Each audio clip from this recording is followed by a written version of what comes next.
আসসালামু আলাইকুম। আমি মোহাম্মদ গোলাম রুহানি, ইউপি প্রশাসনিক কর্মকর্তা ৭ নং বিন্নাটি ইউনিয়ন পরিষদ কিশোরগঞ্জ সদর। আমি এখানে এসেছি প্রায় ৬ মাস হয়ে গেছে। ২০২৫ সালের আগস্ট মাসের ৬ তারিখে আমাদের বদলি অর্ডার হয়েছে। আমি আগস্ট। আসলে এই কথাটা বলতে গেলে আমার অনুভূতিটা সবসময় চমৎকার। কারণ ইউনিয়ন পরিষদে এমন একটা স্থান বা জায়গা যেখানে মানুষ ঘর থেকে বের হয়ে সর্বপ্রথম সেবার স্থান হচ্ছে ইউনিয়ন পরিষদ।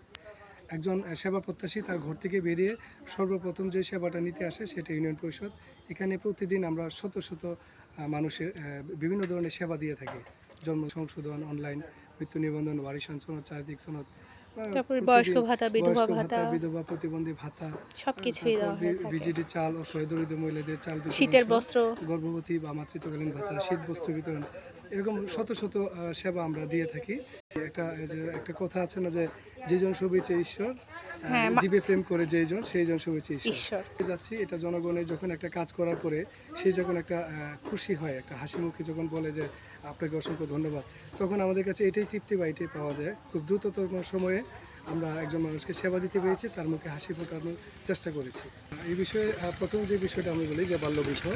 বাল্যবিবাহ আসলে সমাজের জন্য চরম একটা ব্যাধি বলা যায় বা এই একটা একটা রোগ বলা যায়। কারণ অনেক মা বাবাই অসচেতনতার কারণে তার আর্থিক সক্ষমতা নাই, মেয়েটাকে বা ওই সন্তানটাকে পড়াশোনা করাইতে না পারার কারণে স্কুলে পড়া দিতে পারে না, যে কারণে তারা মনে করে যে তার বয়স হয়ে গেছে বা আমি কোনো মতে সংসার ভরণ পোষণ করতে পারছি না, মানে তাকে একটা বোঝা ছেলে মনে দেখে করে। বোঝা মনে করে। হ্যাঁ, ওই জন্য তারা চায় যে দ্রুত বিয়ে দিয়ে দিলে তাদের বোঝাটা কমে গেল। কিন্তু এটা আসলে কখনোই কাম্য নয়। হ্যাঁ, মেয়েদের জন্য সর্বনিম্ন বয়স 18 হইতে হবে এটা, এবং ছেলেদের জন্য 21 বছর হইতে হবে। এবং এই জন্য আমরা ইউনিয়ন পরিষদের পক্ষ থেকে প্রতিনিয়তই বিভিন্ন প্রোগ্রাম বা সেমিনার হলে আমরা এটা নিয়ে সচেতনতামূলক আলোচনা করি।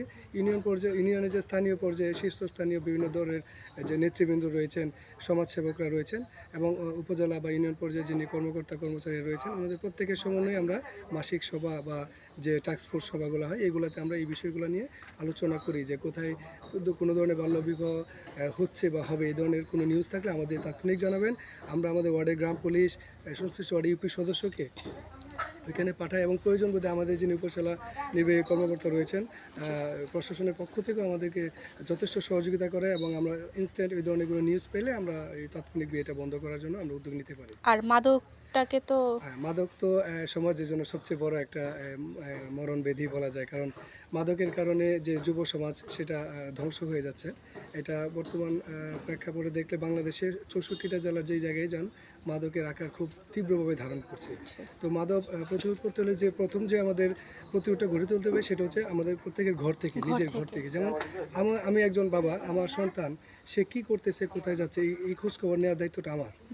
সচেতন বাবা হিসেবে, পিতামাতা হিসেবে আমি বলবো প্রত্যেকেই যদি তার সন্তানের খোঁজ খবরটা রাখে, সে বিকেলে স্কুল কোচিংয়ের পরে সে কোথায় যাচ্ছে, কি করছে, ওই সময়টুকু তাকে যদি একটু গাইডলাইন করা হয়, পরামর্শ দেওয়া যায়, তাকে একটু সময় দেওয়া যায়, তাহলে সে ওই যে কার সাথে মিশতেছে, ওই যে তার যে সঙ্গটা, এই সঙ্গটাকে আদৌ ভালো কিনা বা তারা মাদকে আসক্ত হচ্ছে কিনা, এই জিনিসগুলো যদি আমরা খেয়াল করতে পারি তাহলে আমি মনে করি মাদকের হারটা অনেকটাই কমে যাবে। পাশাপাশি সমাজে যারা নেতৃস্থানীয় ব্যক্তি রয়েছেন, ওনারাও যদি যে সমস্ত জায়গাগুলোতে স্পটগুলো নির্ধারণ করা হয় যে এই জায়গাগুলোতে মাদক সেবন হয় বা ক্রয় বিক্রয় হয়, ওই জায়গাগুলোতে যদি আপনার একটা নিরাপত্তা ব্যবস্থা করা যায় বা রেড সিসি দেওয়া আওতায় হয়। আনা যায় হ্যাঁ, বা রেট দেওয়া যায়, তাহলে আপনার যেমন পুলিশের সোর্স থাকতে পারে, ওইভাবে যদি সমন্বয় করে, মানে একটা টিমের সাথে একটা টিম সমন্বয় থাকতে হবে। সমন্বয়হীনতা হলে কোনো কাজ কখনোই সম্ভব না। তো আমাদের ইউনিয়ন পরিষদের সাথে গ্রাম পুলিশের সাথে যে থানা প্রশাসন জি রয়েছেন, জি। উপজেলা প্রশাসন, ওই যে একটা সমন্বয় যদি সবসময় কন্টিনিউ থাকে, তাহলে আপনার মাদকের স্পটগুলো আইডেন্টিফাই করে দ্রুততম সময়ে এইগুলো বন্ধ করা সম্ভব বলে আমি মনে করি। অলরেডি আপনারা দেখেছেন এই যে বিভিন্ন ব্যানার করা হয়েছে, আমাদের উপজেলা প্রশাসন থেকে দেওয়া হয়েছে এবং নির্বাচন কমিশন। তো এই ব্যাপারটা আমি মনে করি যে নির্বাচনী আচরণ বিধিমালাগুলো রয়েছে, এগুলো যারা ভোটার রয়েছেন তাদের প্রত্যেকের ঘরে ঘরে আমরা একটা করে লিফলেট বিতরণ করছি এবং মাইকিং করা হচ্ছে জনসচেতনতার জন্য, যে আপনাদের আমার ভোট আমি দেবো, যাকে ইচ্ছে তাকে দেবো, তাকে দিব। সৎ, যোগ্য এবং যিনি আপনার এলাকার জন্য, আপনার এলাকার মানুষের জন্য চিন্তা করে নিবেদিত প্রাণ, ওই প্রার্থীকে আমরা, সে যেই দলেরই হোক, ওই প্রার্থীকে নির্বাচন করবো, যেন আমরা আমার সমাজের, আমার ইউনিয়নের মানুষ আমরা যেন সুখে শান্তিতে নির্বাচিত হওয়ার পর 5টা বছর কাটাতে পারি, কোনো হিংসা বিদ্বেষ মারামারি না করে সবাই এজ এ মুসলিম হিসেবে আমরা ভাই ভাই একে অপরের কাঁধে কাঁধ রেখে নির্বাচনে প্রার্থিতা করার জন্য অনেক প্রতিদ্বন্দ্বী থাকবে।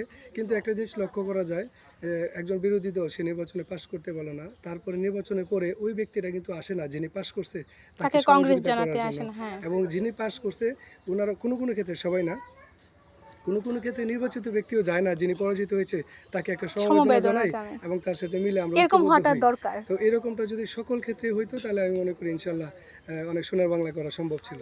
ধন্যবাদ আপনাকে।